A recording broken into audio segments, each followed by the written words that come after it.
I try to get people to practice in three-man teams.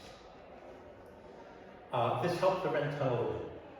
You know, you get used to one training partner, you're fighting him, and I can tell you, all right, treat this guy like he's bigger and stronger than you, but if he's not bigger and stronger than you, it doesn't ingrain the same way, and his arms are not going to be as long as Marcus over here, right?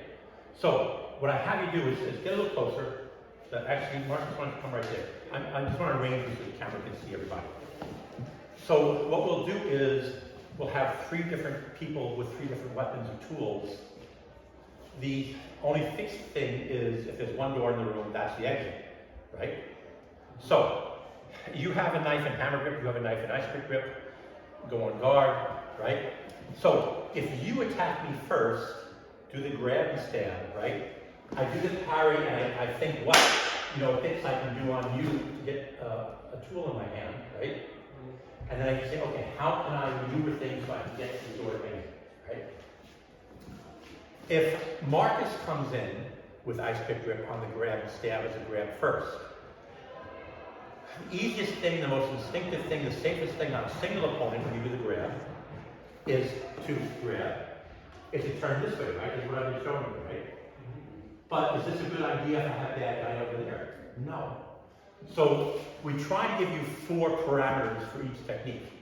So I have escaping right or escaping left. I have, is the guy bigger and stronger than me, or is he faster? Maybe better endurance than me.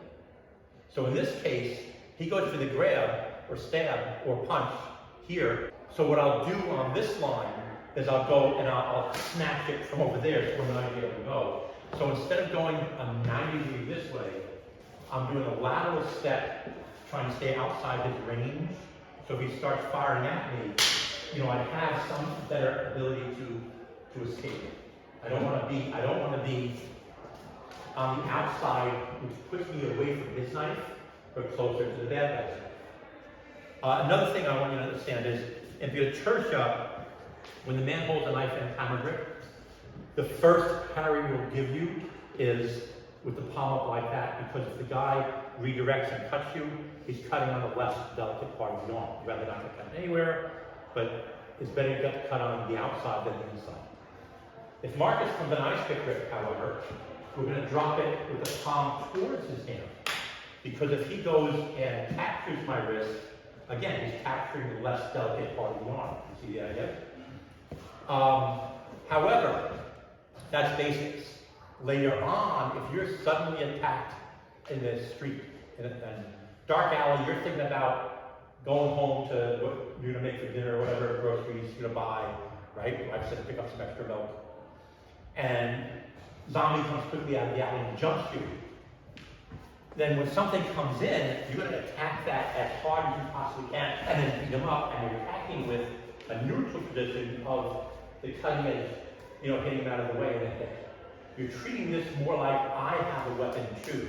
You're doing the gross motion that you would be doing if you had a weapon. So if I have a palm stick or I have an ice pick grip, when he comes in, I'd be hammering this just enough to get offline, and then I'm coming right to the head.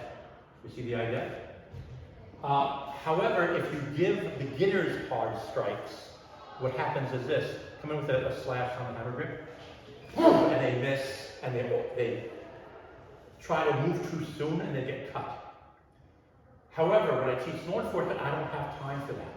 So I have to jump right into the advanced thing and give them what I call chain techniques.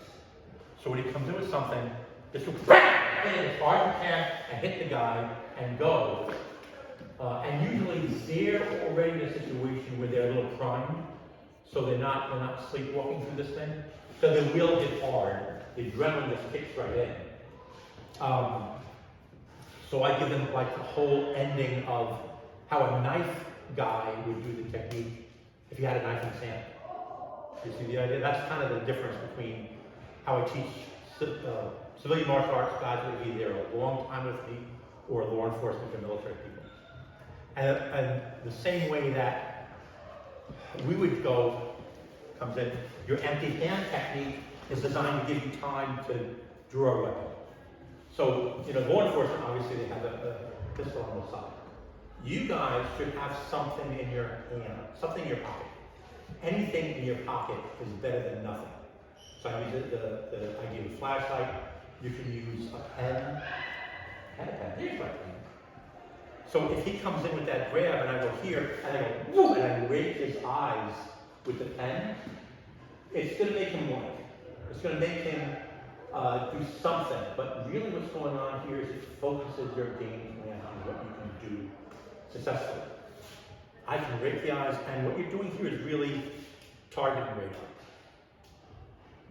You're taking this weapon and you're touching his body, and when it slides off and you lose contact, you go right back at him instead. You go and poke him in the ear with that pen, it's not the end of the world, but you know what? It's going to get him off his game plan a half second, maybe even a second. That's enough time to give you some distance and say, okay, where's the exit? How do I reassess? Is there a bad guy or two around? Can I get an obstacle between him and me? So this is how you want to kind of structure your technique. You have the base Pekiti-Tirsia stuff, which is very geared towards taking someone for a long period of time, teach A and then B and then C and then D. Then you have the military law enforcement stuff, which is you teach them the end goal, you drop them on top of the mountain, and let them see the surrounding terrain. This is where we want to get to, and just show them how I would do it after a lot of experience with empty hand versus knife and knife to knife, how I would play the game. And let them do that over and over again. You're going to get 2 hours of training for it. And I'm doing all this talking with you because this is a trainer or teacher course. So I want to tell you why I'm doing this type of training. You see the idea? Okay, thank you guys. Appreciate you inviting me over here.